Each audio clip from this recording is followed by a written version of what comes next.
Hello, greetings everybody from the beautiful Mexican jungle. It's really hot today and I'm sitting on the ground getting some earthing energy, some negative ions, and actually I recorded this video yesterday and it didn't record at all. So I'm hoping that it will work or I'll remember everything that I said in the first video.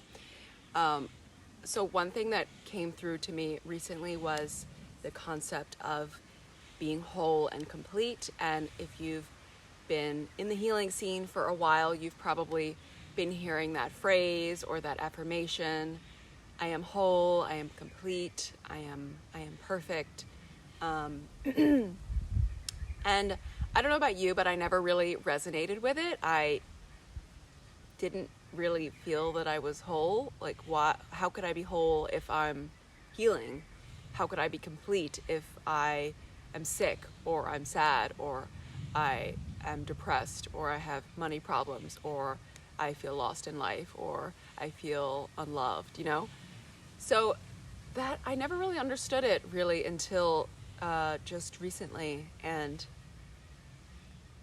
I want to explain to you what that means to me, and hopefully that will help you as well to understand exactly what that means. So when we're born, we're born perfect. We are born as a reflection of our soul, and our soul is pure love, pure light. Our soul is perfect, and we came here on this earth. We came to live in this dimension, to have this life, to learn lessons, to expand as a soul, not to become perfect, because we already are perfect. And we come here to basically forget who we are, the essence of our soul, which is 100% love and acceptance and unity and non-duality. And we come into this world, which is a game. It's just like the dream state, you know, reality and dreams can be intertwined. Sometimes we don't really even know if reality is actually a dream, because when we're dreaming, we don't really even know that we're awake unless we become lucid in the dream, right? But that's a whole nother topic. So we come here perfect. When you look into a baby's eyes, a baby is perfect, a baby is innocent, a baby is full of love, just like animals. You know, animals are very similar to babies as well. They're just forgiving, they're loving, they're a little bit ignorant in ways that prevent them from being hateful or negative. And we are born perfect, and then we start to live this life that we created for ourselves through these challenges we chose to have with the parents we chose to have, and to have all these struggles with our parents. That can be a really hard one for people to accept as well, that we chose our parents to embody certain qualities and characteristics. Hello, puppy love! This is my doggy Sirenita. She's like, Mommy, let's go for our walk. So we came here to, we chose our parents to embody these characteristics that will help us grow, that will make us feel non-duality, non-love, so that we find our way back to love. So it's like a little game of challenges and tribulations and difficulties with relationships, with other people, with all of the things that we struggle with are all game. It's a game. It's a challenge. It's a way to bring us back to love and to unity. And if this can help you to feel a little better about your situation in any way, I hope that it does. Knowing that, whether you succeed or you fail, you are still good and you are still accepted and you are still loved, especially in the eyes of God, and in your soul, you are still perfect. There's nothing wrong with you. So if you feel like you can't figure something out, or you're struggling with something that is unresolved, just know that in the scheme of things, it doesn't really matter that much. You are still perfect and you're still loved, and you're going to find your way back to love no matter what. The only added benefit is that you expand more into love. You deepen your heart. Your heart grows larger and bigger, and your ability to hold love and different forms of love, because love is not just the one frequency. There's other types of frequencies that are forms of love. You begin to be able to hold more of that. So, like, for example, when I got my puppy Sirena, I assume this is probably how parents feel of human babies, but my heart grew larger. Well, I have 2 cats already, and I love them so much. And I've had cats my whole life, but for some reason when I got a dog, I grew another heart. My heart got larger, like another chamber grew in my heart. And you don't know that you can feel that way until it happens. So that's something that is the purpose of all of our struggles. And that's why we are whole. That's why you can use that affirmation of, I am perfect as I am whole as I am. And that's also it's also like medicinal to say that, because that is accepting yourself as you are in that moment. Saying that your difficulties, your issues still make you perfect, still make you lovable, still make you acceptable to yourself, because that's really all that matters. If you accept yourself, other people will accept you after, but your self-acceptance is really the only medicine that's going to heal you. So using that affirmation is a truth, in that the essence of you is perfect, because you are from God, and God is perfect, and God didn't make any mistakes, and every flaw that you have is perfect. Every way that you look is perfect. Even if you feel that you're very ugly, or you don't like your body, or you feel you've given the short end of the stick. Somebody commented about pretty privilege in one of my videos, and that's definitely something that some people are blessed with in this life. But know that they worked for it. You have no idea what they've done previously in this life, but in other lives. When people have gifts in their lives, like, wow, that person's always in the most incredible relationship. That person has all these babies and I can't have one. That person has so much financial abundance and I am poor. That's because in their previous lives, they've probably overcome a lot of issues. They've probably struggled and suffered with so much. So there's no way to compare yourself to other people.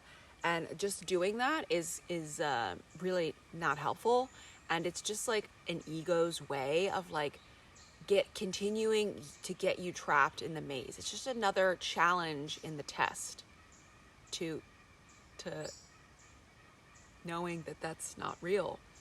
And it's just another challenge for you to overcome your situation. So if you feel like, yeah, but I'm so ugly and that person is so beautiful, it's so much easier for them to like how they look. It's so much easier for them to get things in life because of the way they look. Yeah, that's probably a true fact in the reality of the world and their life. But that doesn't matter, because their life is not your life. And having that thought and bringing that into your mind is not helping you to love and accept yourself, because that's all that you need to do to accomplish that and overcome that. And as you learn to love and expand, not only will you become more beautiful, I talked about this in my last video, not only will you become more beautiful physically by loving yourself, but probably in your next life or the next life or the next life, you will have that perfect, blessed life where you feel like you don't have to do anything.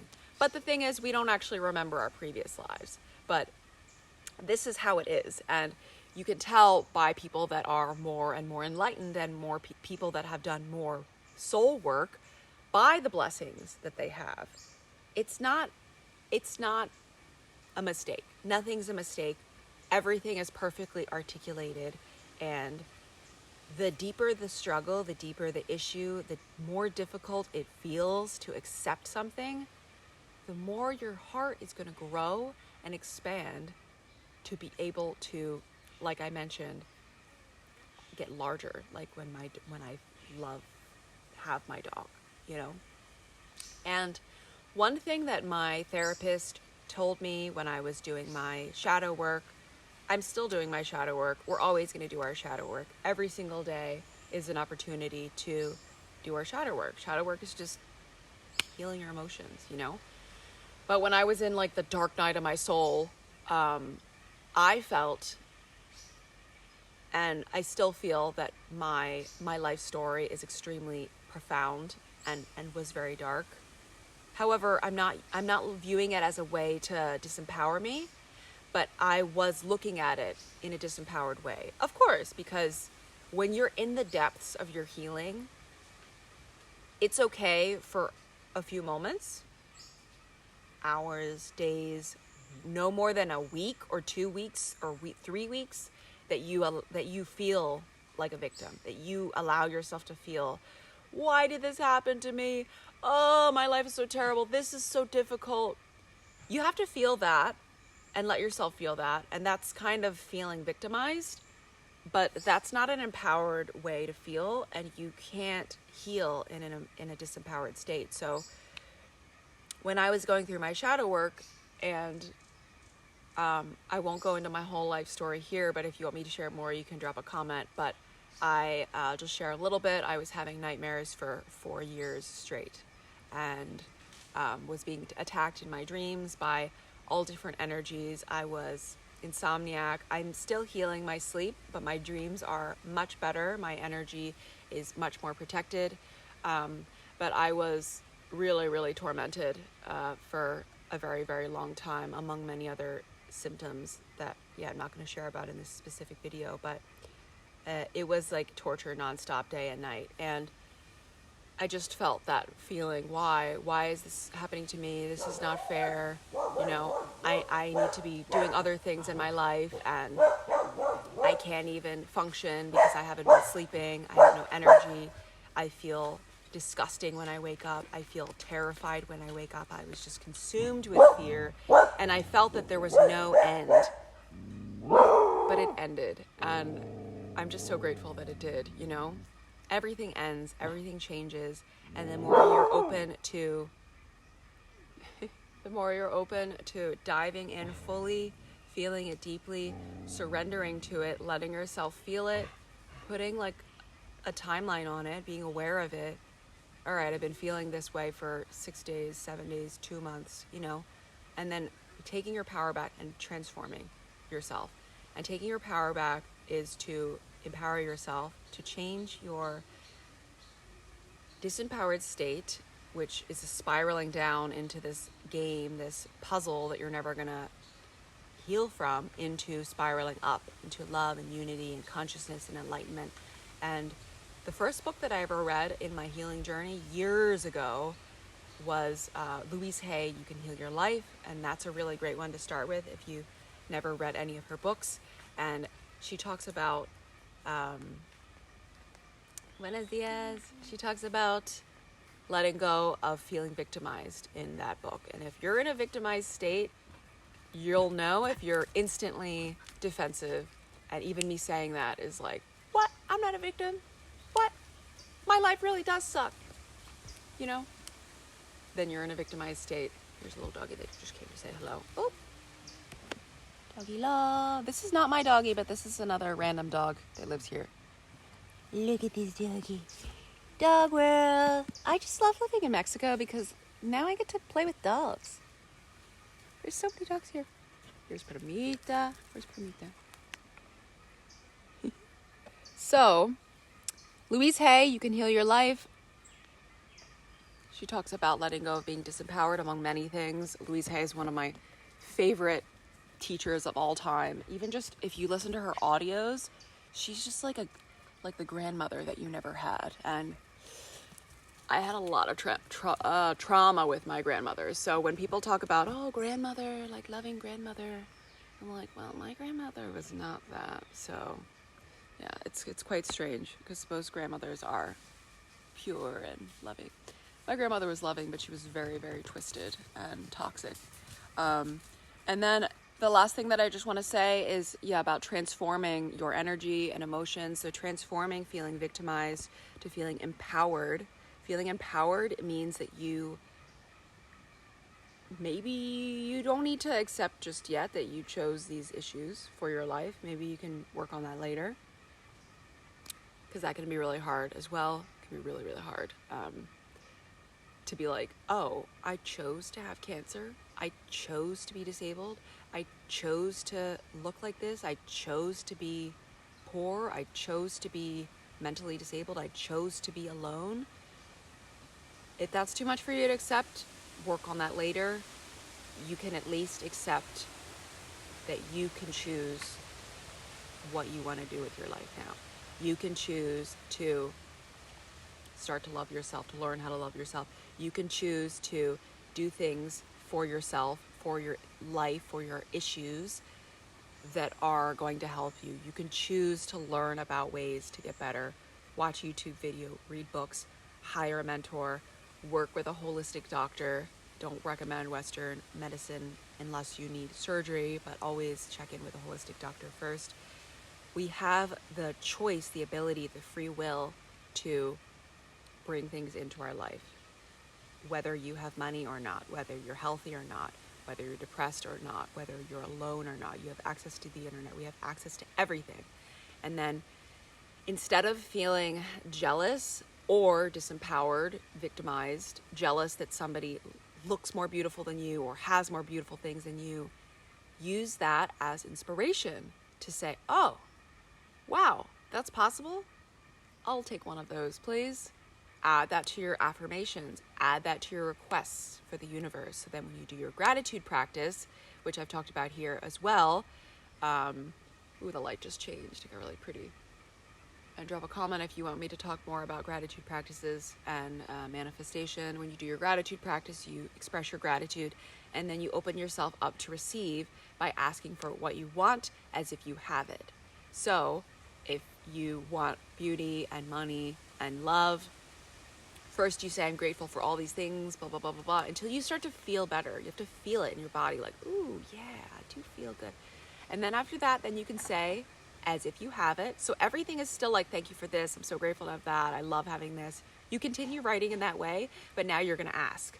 So you say, thank you so much for my beauty. Thank you so much for my smooth skin. Thank you so much for my gorgeous hair. Thank you so much for giving me the love of my life. Thank you, God, so much for allowing me to make $10,000 a month. Thank you, God, for allowing me to have so much time with my family and my babies. Thank you so much, God, for letting me live in such a relaxed, quiet environment with nature and trees, whatever it is that you want. That's what you do. So that's what I have for you today. I love you so much. I just posted a really amazing subliminal affirmation meditation that I made playing my handpan. If you don't know how those work, you just basically listen to them and your subconscious mind absorbs the positive affirmations, and you don't have to do anything. You just listen to the music over and over again. It's best to do it at least for 30 days or more to fully absorb everything. And your subconscious mind will pick up all of the affirmations, whether you believe them or not. That's why we work with the subconscious mind, because when we work with the conscious mind, if you read an affirmation that you don't have, your conscious mind will say, that's not true. And then your subconscious will not pick it up. So that's why I work with reprogramming the subconscious mind. If you're interested in having a private session, I do offer 1 month mentorships where we also do this reprogramming, but it's more customized to you. And then I offer a 3-month mentorship called The Life That You Love. You can find the application below, but this one is fully customized to your needs. We're going to meet once a week, and we're going to also do the manifestation. We're going to balance the feminine and masculine energies. We're going to work with nutrition. I'm going to start incorporating the use of water awakening, the purification and healing frequencies of water as well into my mentorship. So the absolute best way to heal your body, manifest what you want to come into your life by the use of high vibrational frequencies, like vortexing your water, magnetizing your water, using crystals for your water, using sunlight for your water, structuring your water. So there's a whole formula of how you bring back life to dead water And by doing that, we are infusing the water with high vibrational frequencies that you can personally put in your manifestations, your affirmations, and they will be already infused with high vibrational medicine. So just like with affirmations, that you have to feel good to embody it, just like when we do gratitude, when you feel good and then you ask for more, that brings it to you. When we use the healed and awakened frequencies of the water, that after we do all these steps, which I'm going to be sharing about soon on my channel, I'm so excited about, you don't have to change your energy state. The water will change your energy state. I have chills right now. Oh, I'm so excited. The water will change your energy state because the water will heal your body. The water will heal your physical body by healing your emotional body, healing your organs, healing everything in your physical and spiritual experience, so that your body will raise its vibration naturally. And then you'll be drinking the water that's infused with your specific desires, and you will manifest them into your life. Woo! Who doesn't love that? All right, everybody, thank you so much. I will see you tomorrow. Have an amazing day.